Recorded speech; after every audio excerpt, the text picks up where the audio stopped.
1200 ਕਰੋੜ ਦਾ ਨੁਕਸਾਨ ਹੋਇਆ, ਜਿਸ ਦੇ ਨਾਲ 300 ਕਰੋੜ ਦਾ ਨੁਕਸਾਨ ਬੁਨਿਆਦੀ ਢਾਂਚੇ ਦਾ ਹੋਇਆ। ਇੱਕ ਆਰਥਿਕ ਸਰਵੇਖਣ ਦੇ ਅਨੁਸਾਰ ਜਲਵਾਯੂ ਤਬਦੀਲੀ ਦਾ ਸਿੱਧਾ ਅਸਰ ਸਾਡੇ ਖਾਣ ਵਾਲੇ ਪਦਾਰਥਾਂ 'ਤੇ ਪੈਂਦਾ, ਜਿਨ੍ਹਾਂ ਦੀਆਂ ਕੀਮਤਾਂ ਵਿੱਚ 3 ਸਾਲਾਂ ਵਿੱਚ ਦੁੱਗਣਾ ਵਾਧਾ ਹੋਇਆ। 2022 ਦੇ ਵਿੱਚ ਇਹ ਵਾਧਾ 3.8% ਸੀ, 23 ਦੇ ਵਿੱਚ ਇਹ ਵਾਧਾ ਵੱਧ ਕੇ 6.6% ਪ੍ਰਤੀਸ਼ਤ ਸੀ ਤੇ ਇਸ ਸਾਲ ਇਹ 7.5% ਪਹੁੰਚ ਗਿਆ।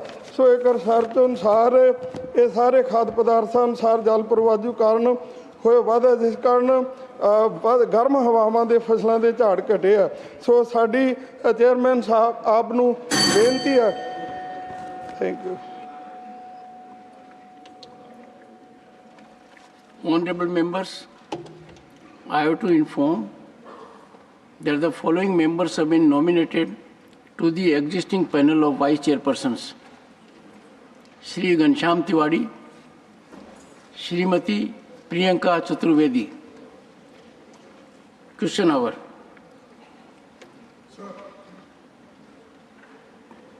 Sir, let's have question hour.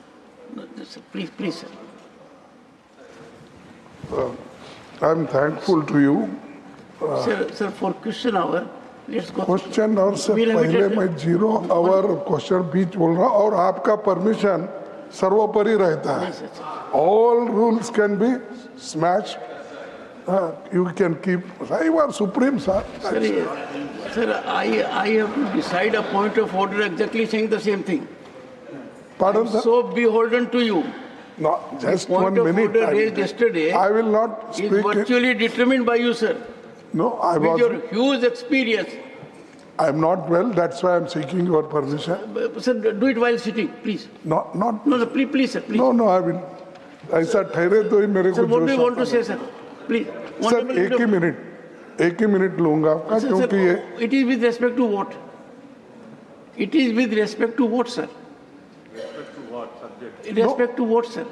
no, regarding in my absence here in 0 hour our special mention. Yes, sir. Yes, sir. So in that No, sir, please. honorable No. former Prime Minister Deve Gowda. He is also not here. We'll have it when he is also here. Have it No, from- no. No, Otherwise he will not be here. उनकी जरूरत नहीं है. नहीं, जरूर, जो sir. उन्होंने कल यहाँ पर किया, Please, bear with जो me, sir. अपने Sir, please.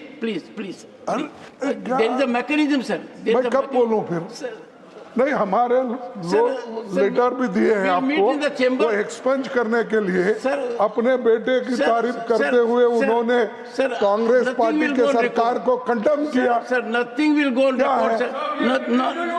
Nothing will go on record. All 3 people have returned. 1 second, sir. 1 second. तीन- Please, sir, take your seat. Randeep Surjewala Sir, ji please, लिखे हैं, please, उसके बाद please, जयराम रमेश जी है, Please ji take your seat for Chandrashekhar a है. moment. Sir, Sir, 1 second, please. और deputy leader I plead with you to take your seat once. I, honorable members, little after 9 p.m. yesterday, received a communication addressed to me as most urgent communication emanating from 3 honorable members of the House, Sri Jairam Ramesh, Sri Randeep Surjewala, and Mr. Chandrasekhar. Since it was labeled as most urgent, I thought it very urgent and responded to that, eliciting some information. This is exactly on the same issue, and I am awaiting that information. I had already indicated there will be my decision on the point of order, and therefore I am pleading with the honorable senior member and leader of the opposition that bear with me, and I am here to protect your rights, sir. If there is anything, we will discuss in the chamber, and then under that specific rule, there is an opportunity. I am saying on that, as leader of the opposition, I will not allow any member to tarnish your image. I will be here to protect every member's image. So if there is anything said, your communication, I hope you have the benefit of that communication. It's a comprehensive communication in 2 pages. No, sir, nothing. No, sir. Sir, you would have noticed when I take a view on a point of order, I make it self-contained and very exhaustive. I'll have it, sir. Question number 31, Dr. K. Lakshman. Honorable Minister. First supplementary, Dr. K. Lakshman. Thank you, sir. Library being a state subject, but still you being a generous through Raja Rammohun Roy Library Foundation under your ministry, you have extended finance assistance to many public libraries. Sir, under NML scheme, you have extended financial assistance to 6 state central libraries. A welcome step, sir. Is there any proposal from your ministry through NML to set up a national level virtual library and establishment of a digital library to create a vibrant library ecosystem that supports education, research and innovation to promote inclusive and equitable access to information and knowledge, sir? Please. Honorable Minister. धन्यवाद सभापति महोदय. I would like to thank honorable member for asking this question and appraising the work done through Ministry of Culture for upgradation of libraries in the states despite it's a state subject. माननीय सभापति महोदय, national virtual library की चर्चा माननीय सदस्य ने की है और क्या ऐसा हम नेशनल वर्चुअल लाइब्रेरी बनाने की कोई योजना या कल्पना करते हैं, उसके बारे में प्रश्न पूछा है. मैं माननीय सदस्य और सदस्य के माध्यम से आपके माध्यम से सदन के संज्ञान में लाने के लिए निवेदन करना चाहता हूं कि already national virtual library establish की जा चुकी है और नेशनल वर्चुअल लाइब्रेरी के माध्यम से एक वर्चुअल लाइब्रेरी म्यूज़ियम, हज़ारों की संख्या में मैन्यूस्क्रिप्ट्स और लाखों की संख्या में किताबें उसमें ऑलरेडी अपलोड की जा चुकी हैं जो मल्टीलिंगुअली सर्च की जा सकती हैं और साथ साथ में उसमें वो पब्लिक डोमेन में अवेलेबल है, कोई भी उसे सर्च कर सकता है ऐप के माध्यम से भी और डायरेक्ट सर्च इंजन के माध्यम से भी. और मैं ये मानता हूँ कि इसे और आगे बढ़ा करके हम आने वाले समय में जो वर्चुअल वर्ल्ड है उसमें लाइब्रेरी को सेटअप करके लाइब्रेरी को अवेलेबल करा करके हमारे जो है हमारी कल्चरल नॉलेज को और हमारी रेयर बुक्स को, हमारी मैन्यूस्क्रिप्ट्स को, सबको लोगों को रिसर्चर्स के लिए और बेहतर तरीके से उपलब्ध कराएं. Second supplementary, Dr. K. Lakshman. Sir, is there any proposal from our Telangana state by the authorities concerned for any financial assistance being asked to set up a NML model library exclusively for the state central library which is established? No, in you have asked Hyderabad, your supplementary. Agency. Honorable Minister. माननीय सभापति महोदय, तेलंगाना राज्य में भी एक district library और एक state library दोनों को ऑलरेडी नेशनल मॉडल लाइब्रेरी जो का प्रावधान है उसके तहत सपोर्ट एक्सटेंड किया जा चुका है. जो सेंट्रल लाइब्रेरी 6 जिनकी चर्चा आपने की है वो भारत सरकार के प्रत्यक्ष जो है वो अधिकार क्षेत्र की जो लाइब्रेरीज हैं, ऐसी कोई एक लाइब्रेरी किसी तेलंगाना स्टेट में एस्टेब्लिश किए जाने का कोई भी प्रस्ताव इस तरह का विचाराधीन अभी मंत्रालय में नहीं. Third supplementary, Shri Neeraj Dangi. Shri Neeraj Dangi. Yes, yes, I know, I'm waiting for him.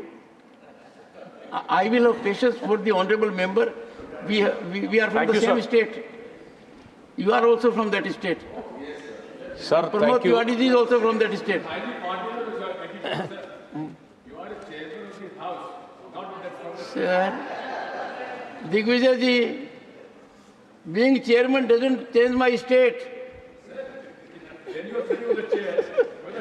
Neeraj Dangi, third supplementary. Sir हम दोनों हम एक ही स्टेट से हैं sir. Well, I have no doubt in saying I am chairman for the entire nation of this Rajya दोनों एक ही state Sabha and से हैं. so representing the country wherever it is possible on the globe. Shri, thank you so much sir. Sir मैं pointedly. आपके माध्यम से sir मंत्री महोदय से पूछना चाहूँगा, पुस्तकालयों के हालात देश में अनुकूल नहीं हैं और ऐसे में संसद सदस्य स्थानीय क्षेत्र विकास योजना एमपीलैट्स के माध्यम से पंचायत स्तर तक भी हम लोग पुस्तकालयों का निर्माण किया जाता है, परंतु उनके निर्माण की गुणवत्ता पर निगरानी व जांच एवं निर्माण के पश्चात उनके रखरखाव हेतु सरकार की ओर से क्या कोई कदम उठाए जाते हैं, यदि हाँ तो क्या, और ऐसे पुस्तकालयों की देश में कितनी संख्या है एवं इनमें से कितने सुचारू रूप से संचालित हो रहे हैं एवं कितने बंद पड़ चुके हैं या कितने बंद होने की कगार पर हैं? माननीय मंत्री जी। Thank you sir.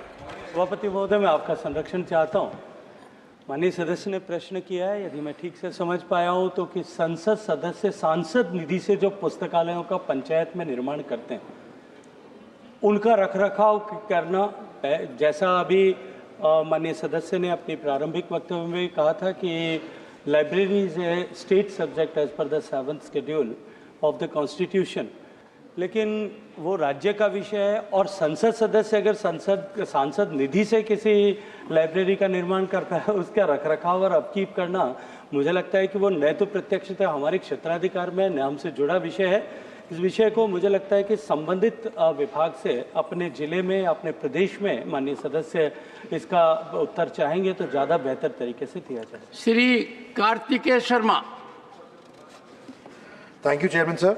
Through you, I'd like to ask the Honourable Minister whether there is any provision for hosting critical national archive documents through a digital library with public access so that a wider population can have access to these important documents for free.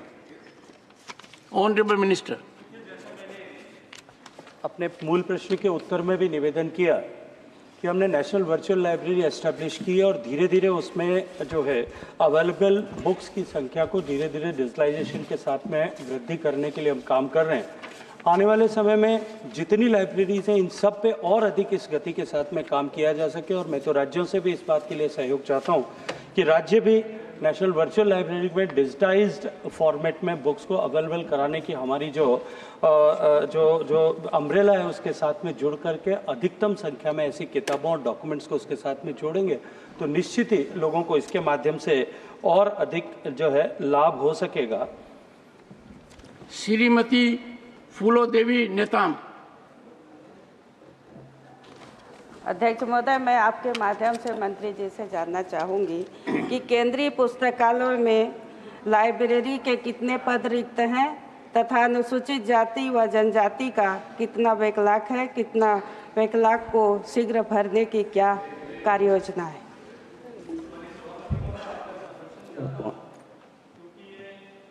मंत्री जी जवाब तब दीजिए जब मैं कहूँ। माननीय मंत्री जी। माननीय सभापति महोदय, आपका संरक्षण चाहता हूँ क्योंकि ये मूल प्रश्न से जुड़ा हुआ विषय नहीं है, लेकिन माननीय सदस्य ने जो जानकारी चाहिए कि कितने पद अभी वर्तमान में सैंक्शन है, कितने खाली हैं और उसमें स्पेसिफिक इंफॉर्मेशन के उसमें अनुसूचित जाति जनजाति संवर्ग के कितने पद और कितने खाली हैं, मैं आपसे संरक्षण चाहते हुए इस बात के लिए आपको विश्वास दिलाता हूं कि निश्चित ही ये इंफॉर्मेशन माननीय सदस्य के साथ में हम अवश्य ही साझा करेंगे। Question number 32 Shri P Wilson. Question number 32। Honourable minister. First supplementary Shri P Wilson. Sir, in reply to my question for the establishment of regional benches for Supreme Court, you have given two reasons. One is the administrative decision of Supreme Court taken in 2010, and another is one case that is pending before the Supreme Court where there is no stay at all. I hope and trust that Law Ministry is not running at the administrative decisions of Supreme Court. You are a body which is answerable to the Parliament. Should not the Parliament hear the voice of the people and answer their fervent cries to open the doors of the justice to all sections of the society, as access to justice is not the preserve of the rich, but right of every person in this great nation. Dr. Ambedkar said that Article 32 is heart and soul of the Constitution, and should not the Constitution, Article 32, be made available to all the citizens who are situated in different parts of the country. Sir, my question is... Your supplementary, honourable member. Yes. My question is, sir, the Ministry of Law and Justice, in their action taken report to the 133rd report of the Department-related Standing Committee of Law and Justice, has accepted the proposal made in 133rd report for regional benches of the Supreme Court. and this is reflected in 144th report. Why government is not attempting to bring constitutional amendment to Article 130 and establish regional benches of Supreme Court to fulfill the long pending demands of the litigants, lawyers Honorable and Minister. general public. Honourable chairman sir, मैं आपके माध्यम से माननीय सदस्य जी को बताना चाहता हूं कि ये बात सही है कि आर्टिकल 130 के तहत ये व्यवस्था की गई है कि सुप्रीम कोर्ट कहाँ बैठेगा और प्रेसिडेंट की सहमति हो और चीफ जस्टिस ऑफ इंडिया अगर इसको ठीक समझे तो इस आर्टिकल 130 को इवोक कर सकते हैं, ये व्यवस्था है। लेकिन उसके बाद जो माननीय सदस्य ने कहा कि डिपार्टमेंट रिलेटेड स्टैंडिंग कमेटी जो लॉ एंड जस्टिस की है उसकी रिपोर्ट है 133 में, ठीक है। हमारे पास लॉ एंड जस्टिस में आई, ये भी ठीक है। इन्होंने ये कहा कि 2010 का एक सुप्रीम कोर्ट का डिसीजन है, उसके आगे आप क्यों नहीं बढ़ रहे हो। मैं आपके माध्यम से माननीय सदस्य को बताना चाहता हूँ कि 2010 का भी डिसीजन है, 2007 का भी डिसीजन है, जिसमें सुप्रीम कोर्ट ने ऐसा पाया है और full court in the meeting held on 18 February 2010 found, supreme court found no justification for setting up of benches of the supreme court outside Delhi. तो ये जो आर्टिकल 130 है इसमें चीफ जस्टिस ऑफ इंडिया की राय का विषय आया हुआ है, इसलिए हम कह रहे हैं कि जब मैटर अब सब जुडिस भी है, इसलिए हम इसमें अब जब तक मैटर सेटल नहीं हो तब तक इसमें आगे नहीं बढ़ रहे हैं। ये इनको जवाब मैंने दिया। Thank you. Second supplementary, Shri P. Wilson. No stay in that case. There is no stay in that case. Now the second supplemental question is. And one thing, Mr. P. Wilson, I think someday the House must debate Yes. to what extent it can discuss a matter that is sub judice. Yes. Because the constitutional provisions are very clear. Yes. We'll have it someday. Yes. Second supplementary. Yes. Thank you, Chairman, sir. Sir, in your reply, with regard to the enforcement of social justice in the appointment of judges to the High Court and Supreme Court, sir, you have said 661 judges who have been recruited from 2018 to 2023. Judges belonging to one particular caste are about 499, while OBC is 78, where scheduled caste is 21 and scheduled tribe is 12. Why there is a diversity deficit in the appointment of judges? And sir, in fact, two recommendations of Supreme Court Collegium dated 17/1/2023, so far as the Madras High Court is concerned, were sent who were the candidates belonging to the OBC and minorities. Why are you sitting over the recommendations Honorable of Minister. the Supreme Court when the candidates belongs to the Honorable Minister. backward class and minorities?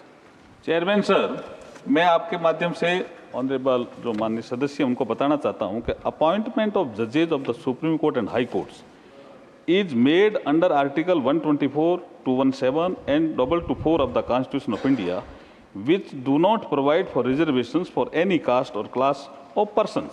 इसके बावजूद भी 2018 में जो हमारी वर्तमान सरकार जो मोदी जी के नेतृत्व में चल रही है, उन्होंने इसको कहा सुप्रीम कोर्ट और हाई कोर्ट को कि आप उसका सोशल बैकग्राउंड बताएंगे। इसके आधार पर हम आपको कह रहे हैं कि 2018 के बाद जो हमने जजेज नियुक्त किए, जिसमें 661 हाई कोर्ट जजेज जो अपॉइंट हुए, उसमें 21 belongs to SC, 12 belongs to ST and 78 belongs to OBC.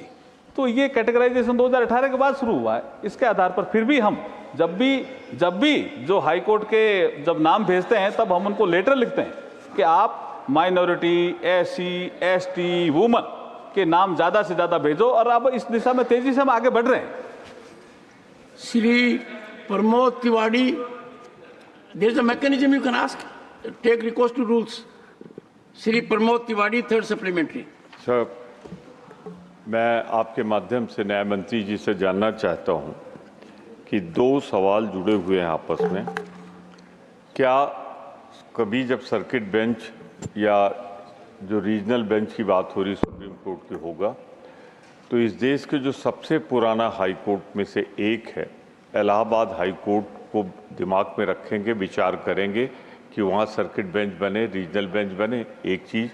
और इसी से दूसरा जुड़ा हुआ था, वैसे तो एक सप्लीमेंट्री में दो सप्लीमेंट्री नहीं, आधा और आधा है। हाँ सर, इसी के साथ जुड़ा हुआ सर, इसी के साथ जुड़ा हुआ Go ahead. दूसरा सवाल मेरा है कि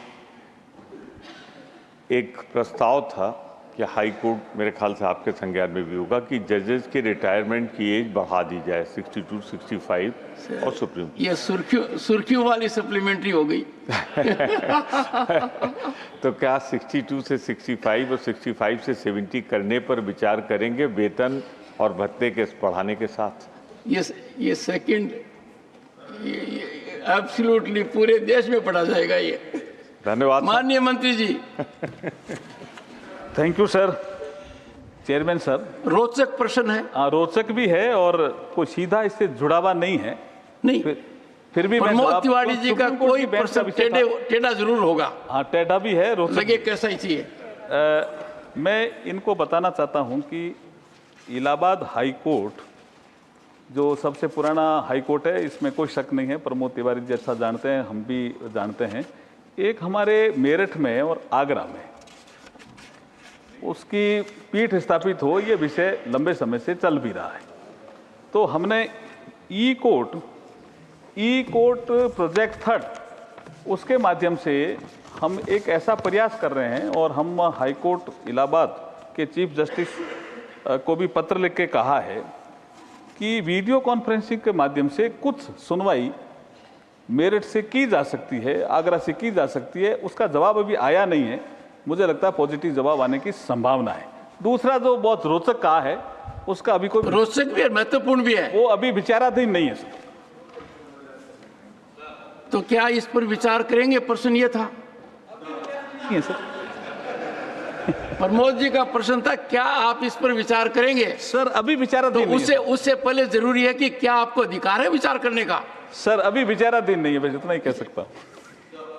4 सप्लीमेंट्री श्री संजय सिंह। धन्यवाद माननीय मंत्री जी ने अपने जवाब में ये बताया है कि 699 जजों में हाई कोर्ट के 21 एससी, 12 एसटी और 78 ओबीसी हैं।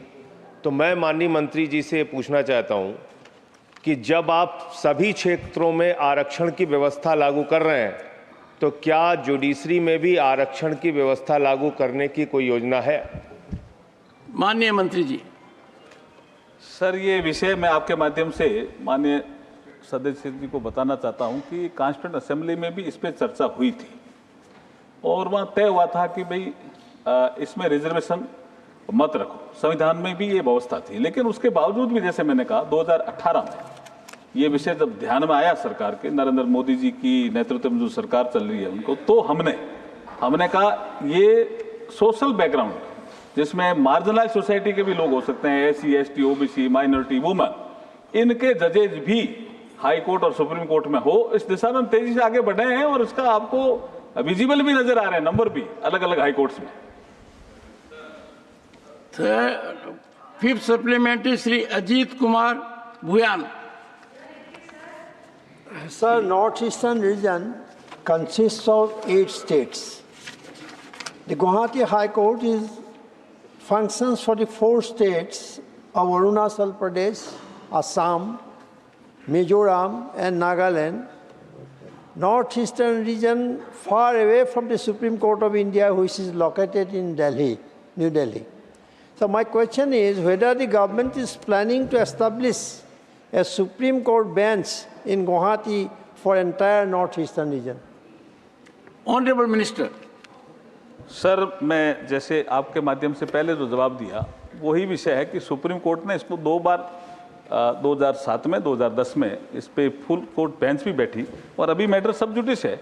इसलिए मैंने जैसे पहले कहा कि सुप्रीम कोर्ट ने खुद नहीं पाया कि अभी इसकी बेंचेज स्थापित करना उपयुक्त समय नहीं, ऐसा उन्होंने पाया। Thank you. Question number 33 Shri Mithilesh Kumar. Honourable minister. The House. First supplementary Shri Mithilesh Kumar. माननीय सभापति महोदय, देश की समृद्ध सांस्कृतिक विरासत, विविध परिदृश्य और ऐतिहासिक स्थलों को देखते हुए भारत में पर्यटन विकास, आर्थिक विकास के चालक के रूप में अपार संभावनाएं दे रखता है। हर साल लाखों पर्यटक भारत आते हैं, जिससे ये क्षेत्र महत्वपूर्ण राजस्व उत्पन्न कर सकता है, नौकरियां पैदा कर सकता है और स्थानीय अर्थव्यवस्था को प्रोत्साहित कर सकता है। हमारे देश के माननीय प्रधानमंत्री आदरणीय श्री माननीय सदस्य, आपकी सप्लीमेंट्री। सरकार से मैं पूछना चाहता हूं कि सरकार टिकाऊ पर्यटन प्रथाओं को सुनिश्चित करने और पर्यावरण और सांस्कृतिक संरक्षण को बनाए रखने में स्थानीय समुदायों का समर्थन करते हुए पर्यटकों की बढ़ती आमद को प्रबंधित करने तथा विदेशी पर्यटकों की सुरक्षा के लिए क्या उपाय करने की योजना बना रही है? माननीय मंत्री जी। So the first question which has reached me through you, sir, with your blessings, because this is my first attempt in the Rajya Sabha. I take the blessings of all those seniors who have been with me during my first tenure in this August. Honorable Minister, Thank you, sir. 1 second. I had the good fortune to go to your home district. Thank you. And enjoyed the backwaters, which are one of the best in the world. Yeah. Go ahead. It is also promised for tourism, sir. Tourism Kerala. So the first question was relating to the number of tourists who visited India during the last 12 months, if I am right. And as per the information received from the Bureau of Immigration, the details of month-wise foreign tourist arrivals, FTAs, in the country during 2023 and 2024 till May are given below. I have placed the list, but for a wider understanding of the stakeholders and the retailers in the tourism industry, I would just go through a couple of numbers which should rather enthuse them and also give them the feel that we are from the pre-pandemic region through the pandemic region and the post-pandemic climatic conditions for growth that we are surging forward. And to present a few numbers, if you check 2023 January, it was 8.7 lakhs, and now if you check 2024 January, it is 9.6 lakhs, which is a firmer growth. And February, from 8.7 as in 2023, 8.7 lakhs to 10 lakhs. And we have readings only up to the month of May. And June and July will follow. So as of now, the total reading or digits say that 2023, the annual number was 92.4 lakhs, and till May, we are now at 40.7 lakhs. So that actually is a promising number. We will surge forward because of the added infrastructure, the logistic arrangements, the increase in number of the maybe homestays, the local area facilities widened, and the number of tourists, additional spots coming into the fray. I think it is going to be a promising year and years together for India tourism. Second supplementary, Shri Mithilesh Kumar. क्या सरकार ने भारत में पर्यटन संबंधी सेवाओं को बढ़ाने के लिए अंतर्राष्ट्रीय या घरेलू भागीदारों के साथ किसी समझौते या समझौता ज्ञापन पर हस्ताक्षर किए हैं? माननीय मंत्री जी।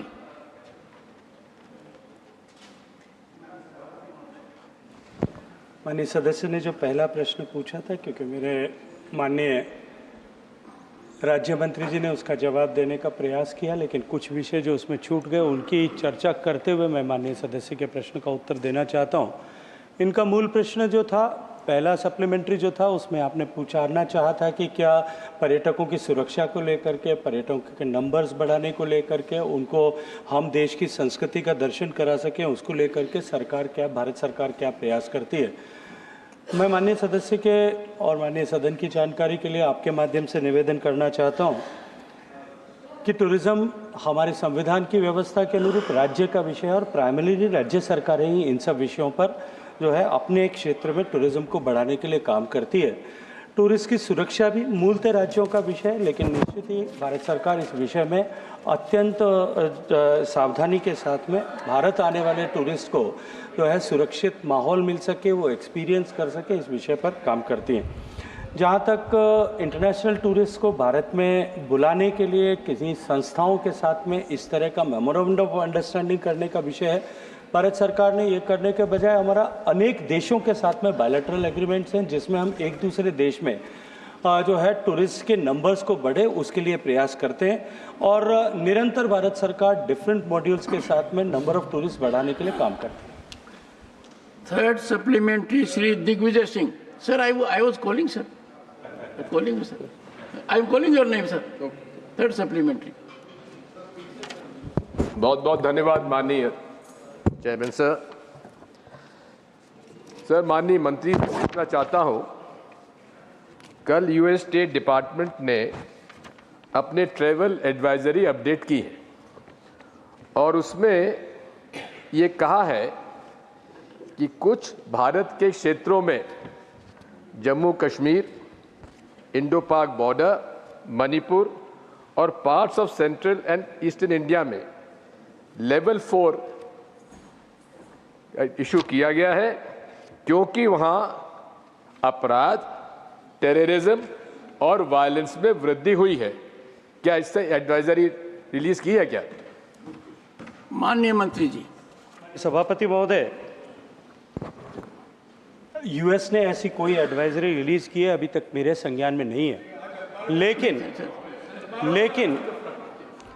मैं माननीय सदस्य और सदन की जानकारी के लिए बताना चाहता हूं, लेकिन मैं माननीय सदस्य और सदन की जानकारी के लिए इतना निवेदन करना चाहता हूं कि जम्मू एंड कश्मीर में धारा 370 हटने के बाद में वहां टूरिज्म में बेतहाशा वृद्धि हुई है और लगातार वहां टूरिस्ट की संख्या में वृद्धि हो रही है।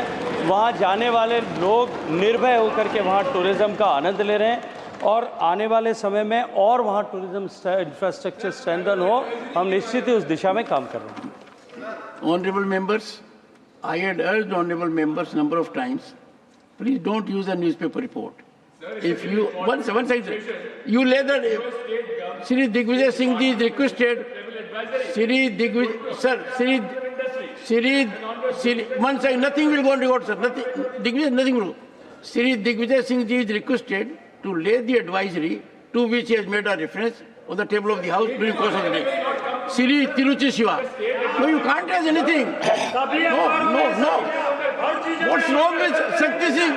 Shakti Singh, why are you shouting? You are forcing me to take action. I will not permit a newspaper report to be basis.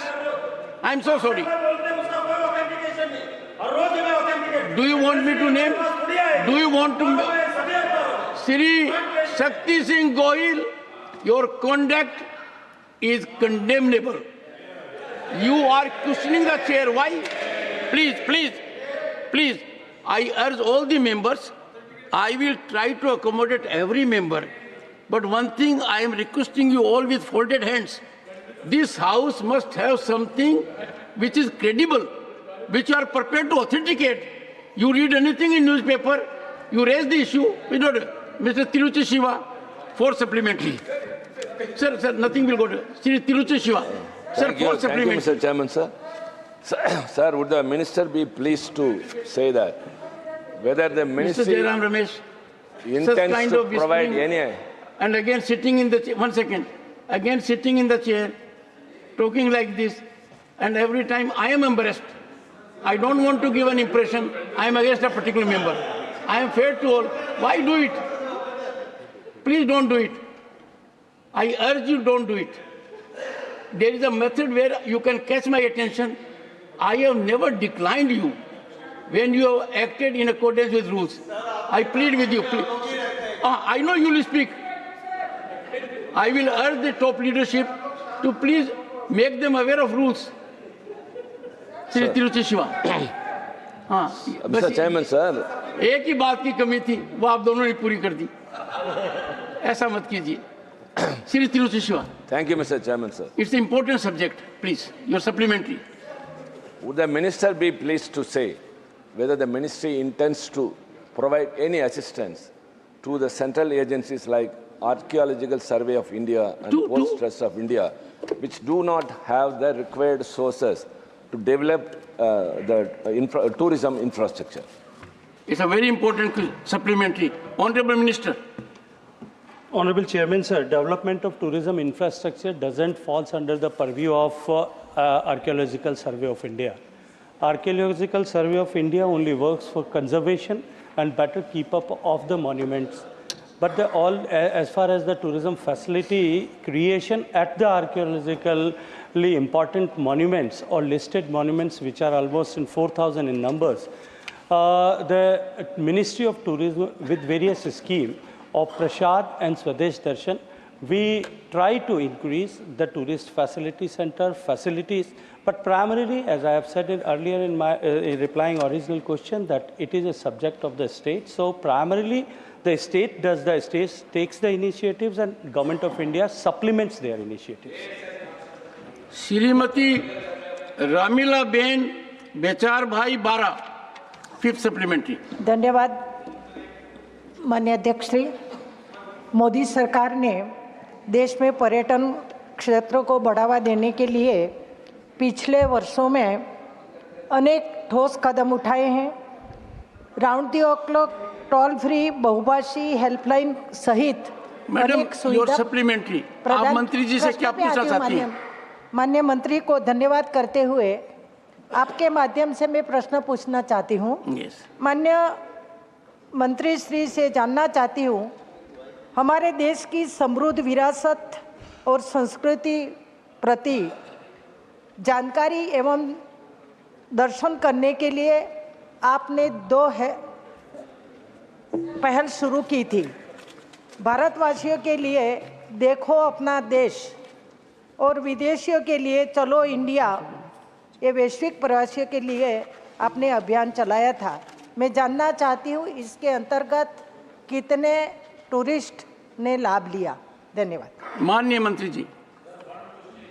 वो अपना देश और चलो इंडिया दोनों ही स्कीम्स जो हैं माननीय प्रधानमंत्री जी के मार्गदर्शन में विभाग ने प्रारंभ की थी, और दोनों ही स्कीम्स ऐसी हैं जिनसे टूरिस्ट नंबर बढ़ने वाले का कोई डेटाबेस हम कैप्चर नहीं कर सकते।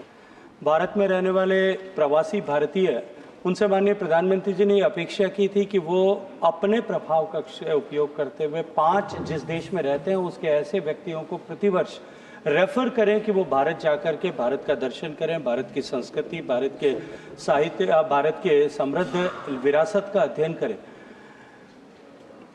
और हमेशा ही माननीय प्रधानमंत्री जी ने इस तरह से संबोधित किया कि आप कल्चरल एम्बेसडर ऑफ इंडिया हो, जो प्रवासी भारतीय हैं। लेकिन वीज़ा डॉक्यूमेंट्स में कोई भी जो भारत आने वाला व्यक्ति ये उल्लेख नहीं करता।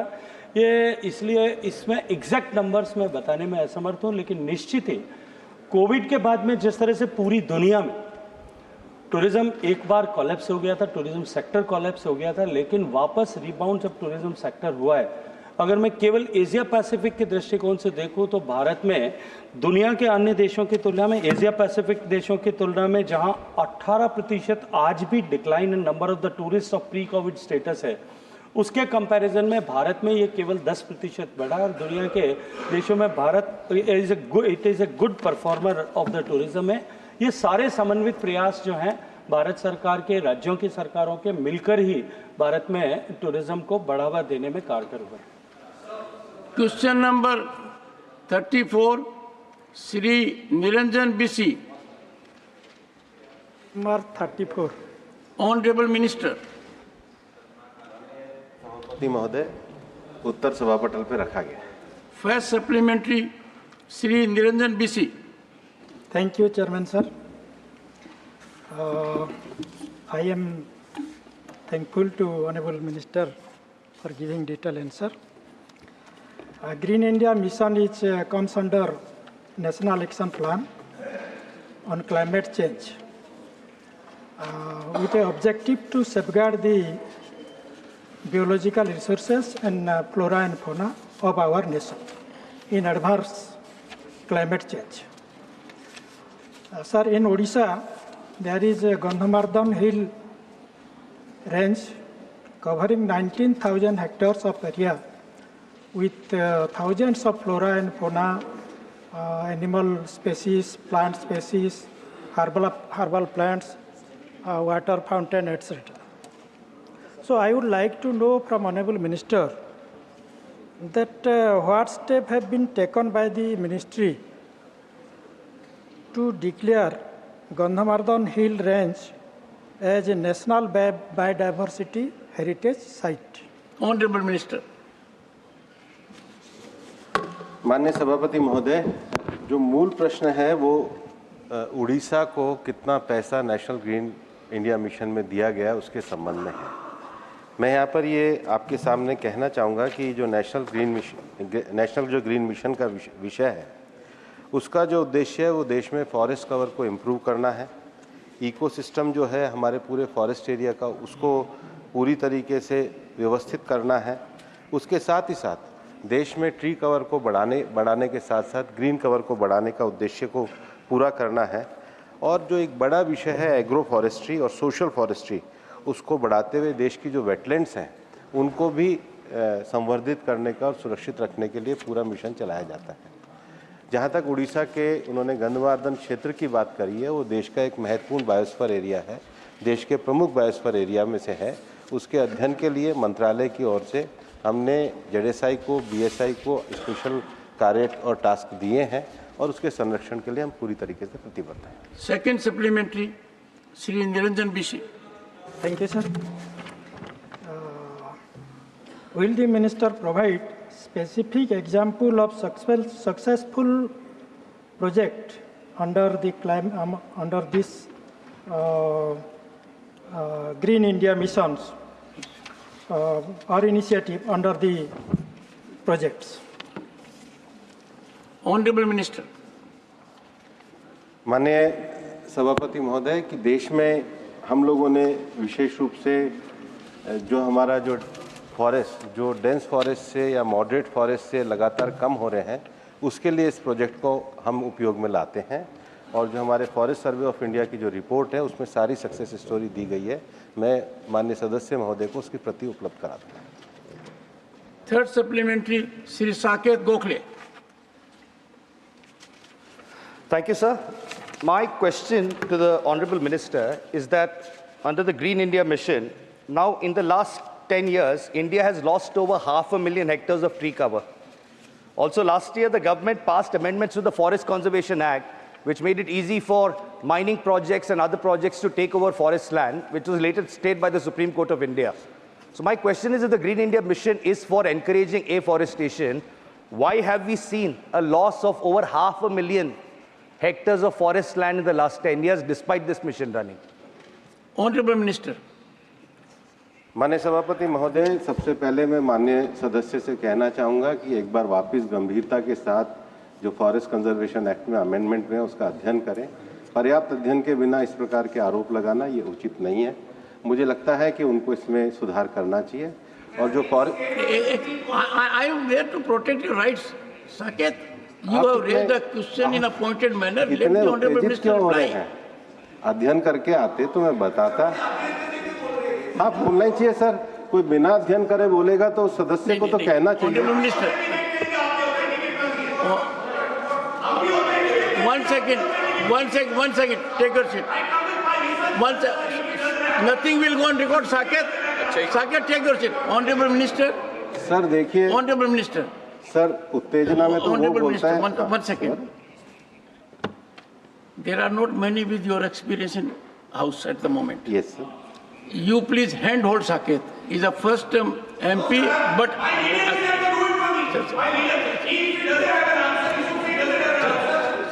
nothing will go on record, Saket. Saket, all of one second. I can tell the honorable members. One second, please. No cross talks. No cross talks. Our learning does not end with anything at all. Even if we, can you take your seat? Can you take your seat? Can you take your seat? I hereby name. You have to learn discipline and decorum. You have to remember you are a member of this august house. Being a member of this house is a prestige that is recorded ever in history. This is not the 1 second. Don't force my hands to go to the unpleasant extent. I will urge the leaders of the parties to please help me in this line. The honorable member Saket Gokhale has walked out of the house, and honorable members, I appreciate your gesture, but this is 1 second. This is absolutely. I'm so glad. I'm so glad. I'm so glad. I'm so glad. I'm so glad. Now, honorable minister, the honorable member had drawn your attention, yes, sir, in a pointed manner, yes, sir, that the forest coverage in the country, yes, sir, is going down. Yes, sir. The honorable member has indicated that it has gone down to an extent of a particular hectares or acreage. Yes, sir. Now, if the honorable member is not factually, according to you, updated, yes, sir, I would greatly appreciate that you and the honorable member share what is the official record and interact with him. All of us have to work in coordination here for national welfare. We are not settling scores or brownie points. So if there is a document which indicates that what the honorable member has said is perhaps distance from facts, it can happen with me, it can happen with you, it can happen with anyone, because none of us is encyclopedic. So his issue is very clear that we have to be alive to climate change. And I can tell you, honorable members, we don't have another planet. This is the only planet we have. And we are cliff-hanging. If this planet becomes not livable, I know, I notice from this chair, which most of you do not, what the honorable member does every time.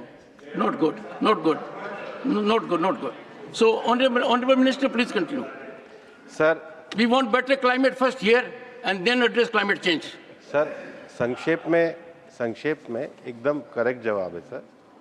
पहला, मैं माननीय सदस्य को कहना चाहता हूं, वो कहां से इसको रिड्यूस करने की बात बता रहे हैं। भारत सरकार का जो ऑथेंटिकेट डाटा है वो एफएसआई की रिपोर्ट है। मैं सदस्य को कहना चाहूँगा उस रिपोर्ट पर अगर वो बात करेंगे तो उचित होता। उस रिपोर्ट में ऐसा नहीं है। You please share it with him. Sir, आपके माध्यम से करूँगा सर, क्योंकि you share it with him during course of the day ji, and put it on the table of the house also. हाँ, yes sir. On the table of the दूसरा house. विषय sir, सदस्य का ये भी गलत है। फॉरेस्ट कंजर्वेशन एक्ट पे सुप्रीम कोर्ट का कोई निर्णय नहीं आया। तथ्यात्मक विषय था, मेरा आपके सामने रखना जरूरी है, इसलिए वो उत्तेजित हो रहे हैं तो गलत हो रहे हैं सर, होना नहीं चाहिए। Yes. The word Uttejit is withdrawn by the honorable minister. Yes. For supplementary, Sulata Dev.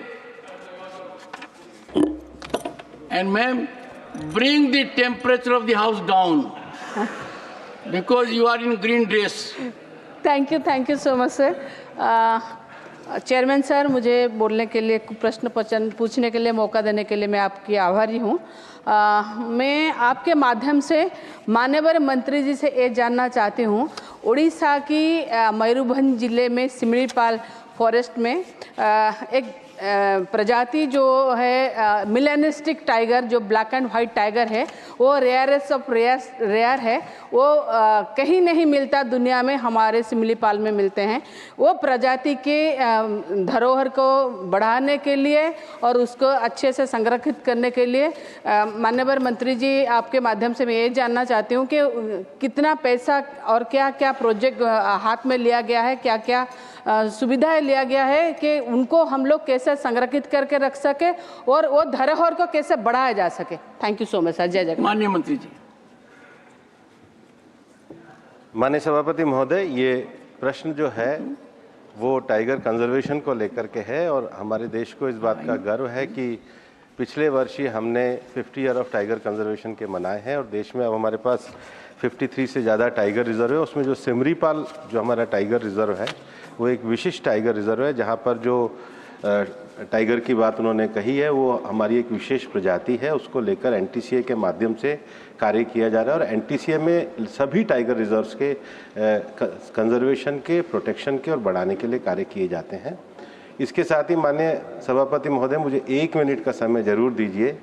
National green India mission के साथ इस साल देश में जो 5 जून को पर्यावरण दिवस मनाया गया था, माननीय प्रधानमंत्री जी ने पूरे देश में एक पेड़ माँ के नाम अभियान भी दिया है और यह अभियान इसलिए महत्वपूर्ण है, माननीय सभापति महोदय जैसा कह रहे थे कि इस धरती पे ये धरती हमको सब कुछ देती है और धरती की बायोडायवर्सिटी को बचाने के लिए हम सबका ये दायित्व बनता है कि हम एक पेड़ कम से कम माँ के नाम जरूर लगाएं।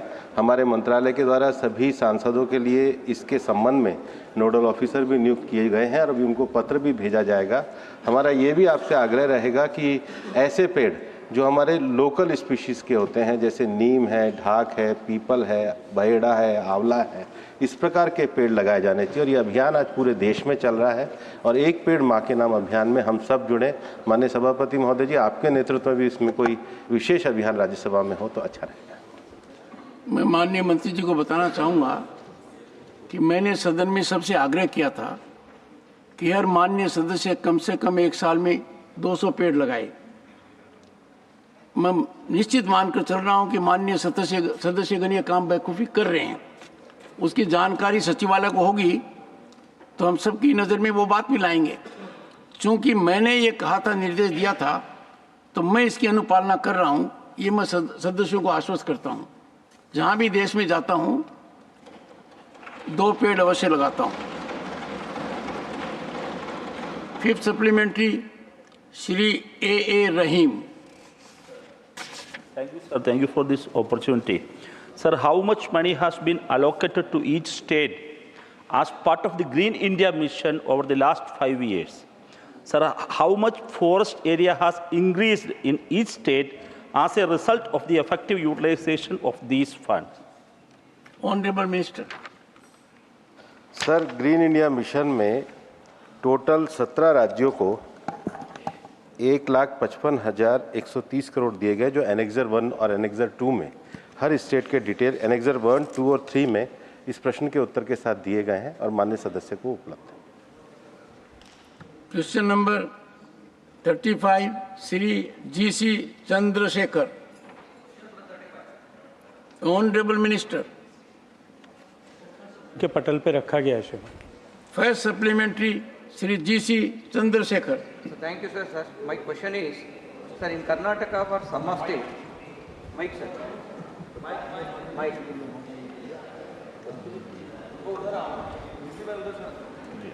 Yeah.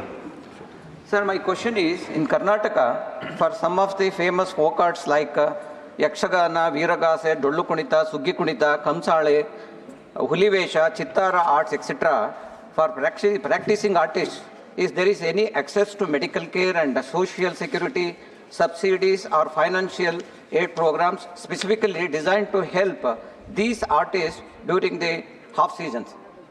Honorable Minister.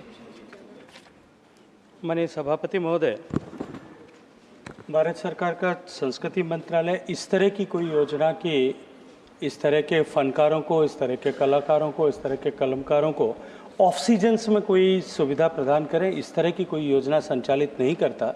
लेकिन कुछ राज्यों के द्वारा ऐसे वेटरन आर्टिस्ट जो बुज़ुर्ग हो गए हैं, अब अपनी कला का प्रदर्शन नहीं कर सकते, उनके लिए इस तरह के पेंशन की स्कीम्स आयोजित की जाती हैं और भारत सरकार भी ऐसे कलाकारों के लिए, वेटरन आर्टिस्ट के लिए जो अपनी लाइवलीहुड खो चुके हैं, उनके लिए पेंशन की योजना अवश्य चलाती है। Second supplementary, Shri GC Chandrashekhar. This is India participates in international forums like upcoming BRICS Summit 2024, India Africa Forum Summit and International Solar Alliance Summit, etc. Is there is any initiative proposed to promote vocal for local arts, specifically South India's ones, in front of global community, sir? Honorable Minister.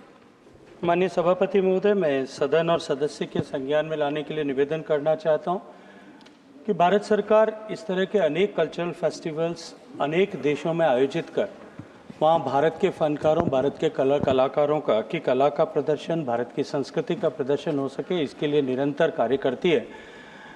मैं माननीय सदस्य के संज्ञान में लाने के लिए निवेदन करना चाहता हूं कि जब G20 भारत की प्रेसिडेंसी में माननीय मोदी जी के नेतृत्व में हुआ, G20 को G20 की बैठकों को पूरे देश भर में अनेक स्थानों पर आयोजित किया गया और वहाँ सभी स्थानों पर इस बात का प्रयास किया कि भारत की संस्कृति और भारत के कलाकारों के कला का हुनर जो है वहाँ वैश्विक स्तर पर हम प्रदर्शित कर सकें। अनेक देशों के साथ में हमारे कल्चरल एक्सचेंज प्रोग्राम भी हैं, उनके साथ में हमारे इस तरह के अंडरस्टैंडिंग्स हैं जिनके साथ में हम जो है अपनी कल्चरल एक्सचेंज के लिए काम करते हैं।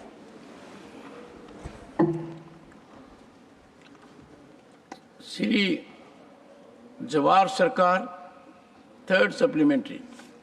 Thank you very much for even looking at me. No, sir. It is your subject. Sir. Sir, I have looked at your party in every question. नहीं सर, Look around. वो तो ठीक है, आगे पीछे दाएं बाएं सब देखते हैं। This is the subject you have lived with. Sir, I have. Your pointed question to the Honorable Minister. I would ask the Honorable Minister, there is a reply given to this question which refers to certain schemes. मैं आपसे सवाल भी करूंगा, आपसे विनती भी करूंगा कि ये जितने सारे स्कीम्स हैं, इसमें कुछ गड़बड़ हो रहा। गड़बड़ ऐसा कहूं कि these schemes are the lifeblood of culture. Hundreds and thousands of groups in India depend on these schemes. Cultural Functions Grant Scheme, Repertory Scheme, National Cultural Organization Scheme. They are not getting... Your supplementary, sir. Sir, they are not getting their funds, not only not that year, उसके इस साल में apply करते उस साल तो मिलते ही नहीं. Sir, your not supplementary. even the next year. Sir, will you kindly please look at this, because all the cultural groups of India are complaining. Honorable Minister. For that they are just not getting it for 1, 2, 3, 4 years. Honorable Minister. माननीय सभापति महोदय, माननीय सदस्य ने जो विषय संज्ञान में लाया है, निश्चित ही उसके ऊपर एक बार माननीय सदस्य अगर मुझे और विस्तार से और अगर कोई पिन पॉइंटेड सूचना ऐसी उपलब्ध कराएंगे कि जहां ऐसा नहीं हुआ है तो उसमें सकारात्मक रूप से कार्रवाई हो सके, इसके लिए हम सब प्रयास करेंगे। श्रीमती सीमा द्विवेदी। निर्भर भारत डिजाइन केंद्र ABCD स्वदेशी शिल्पकारों के सशक्तिकरण द्वारा और उनके कलाकारों को अंतर्राष्ट्रीय पहचान दिलाते हुए इस अभियान को साकार करता है। महोदय, ABCD में पूरे देश में 17 शिल्पों को उनके शोध, प्रलेखन और अंतिम रूप से तैयार किया गया है। महोदय, मेरा आपके माध्यम से क्वेश्चन ये है कि जो 17 लोगों को चिन्हित किया गया है, इस हिंदुस्तान में बड़ी जनसंख्या को देखते हुए क्या इनकी संख्या को बढ़ाने पर सरकार विचार करेगी? माननीय मंत्री जी। माननीय सभापति महोदय, आत्मनिर्भर भारत सेंटर फॉर डिज़ाइन 2023 में सम्मानीय प्रधानमंत्री जी ने इस विषय की कल्पना की थी और ऐसे आर्टिजन्स जिनकी बहुत बड़ी पहचान नहीं और ऐसी विधाएं जिनकी पहचान भी जो है अभी स्थापित होना शेष है या कहीं काल के प्रवाह में वो धूलि धूसरित हो रही हैं, उनको ढूंढ करके उनको एक बार प्रमोट करने के लिए, उनका कैपेसिटी बिल्डिंग किस तरह से हो सके इसके लिए, उनको नई डिज़ाइंस के साथ में जोड़ करके उनका ग्लोबल एक्सपोजर हो सके, इसके लिए इस को इनिशिएट किया गया था। और ऐसे 17 विधाओं को खोज करके उनको लाल किले में जो है वो स्थान प्रदान किया गया, जहां देश विदेश के हज़ारों लोग प्रतिदिन आते हैं और लाखों लोग वर्ष भर में आकर के उसे देखते हैं, ताकि उस कला को पर्टिकुलर पूरी दुनिया के पटल पर ले जाया जा सके और उसका निश्चित रूप से लाभ हुआ है। आने वाले समय में इन 17 से अतिरिक्त भी कुछ नई विधाओं पर इस तरह से काम करें, इस पर निरंतर सातत्य के साथ सरकार काम करे। Doctor Fauzia Khan, supplementary. Sir, can the government elaborate on the use of digital platforms and technology to promote and preserve local culture under the Atmanirbhar Bharat and Vocal for Local initiatives, sir? Specifically, what measures are being taken to digitize cultural heritage and enhance the reach of local artisans, cultural practitioners and cultural industries through online marketplaces? Honorable Minister. सरकार craft के online marketing के लिए कोई प्रयास करे, ऐसा अभी विचाराधीन नहीं है, लेकिन निश्चित ही माननीय सदस्य का सुझाव अत्यंत महत्वपूर्ण है और इस पर सकारात्मक रूप से सोचकर काम किया जाना चाहिए। We only have 25 seconds. Jairam. The Honorable Minister said that the information is available in the annexures, but there are no annexures uploaded. We'll look into it. We'll look into it.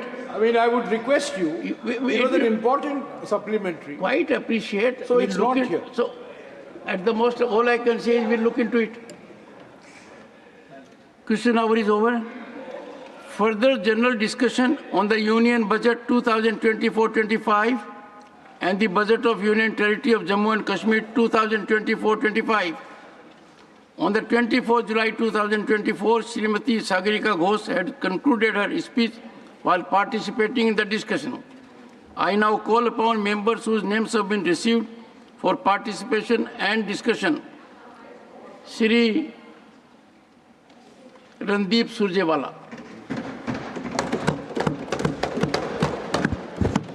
शुक्रिया सभापति महोदय। कल 25 minutes. शुक्रिया सभापति महोदय। Budget के भाषण की शुरुआत माननीय वित्त मंत्री जी ने 3 शब्दों से की, किसान, गरीब और युवा।